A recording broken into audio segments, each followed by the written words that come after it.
Adis Kadir, Wakil Ketua DPR RI dari Partai Golkar, mendadak jadi sorotan setelah pernyataannya mengenai tunjangan rumah anggota DPR viral di publik.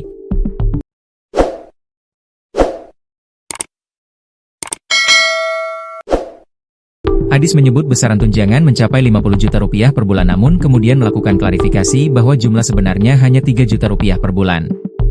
Pernyataan itu dianggap tak sensitif, mengingat kondisi ekonomi masyarakat yang kian terhimpit harga pangan dan kebutuhan pokok hingga gelombang kritik justru makin deras.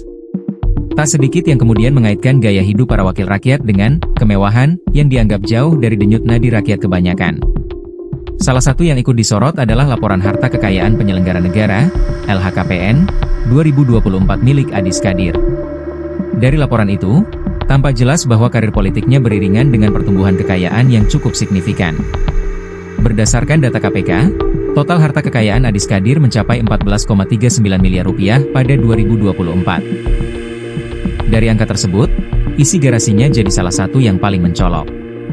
Adis tercatat memiliki 4 mobil dengan nilai total 3,05 miliar rupiah, yakni Mitsubishi Pajero SUV, 2017, 150 juta rupiah, BMW Sedan, 2019, 750 juta rupiah, Toyota Alphard Minibus, 2021, 600 juta rupiah dan Land Rover Defender, 2021, 1,55 miliar rupiah.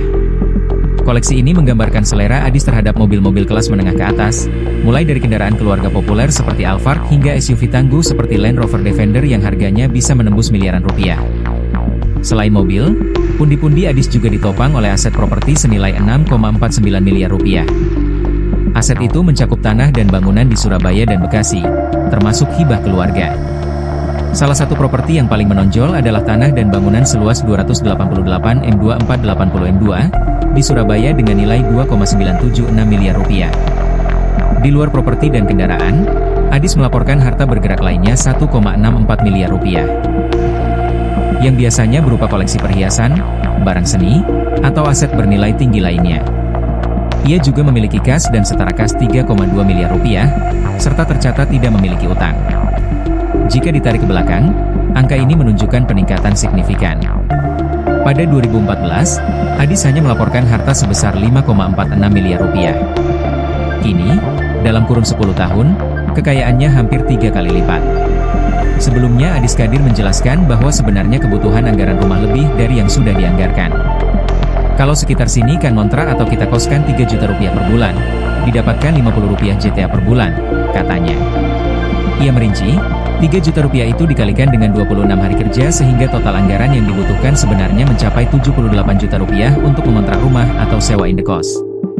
Kalau kita 3 juta rupiah kita kalikan 26 hari kerja berarti 78 juta rupiah per bulan, padahal yang didapat cuma sekitar 50 juta rupiah per bulan.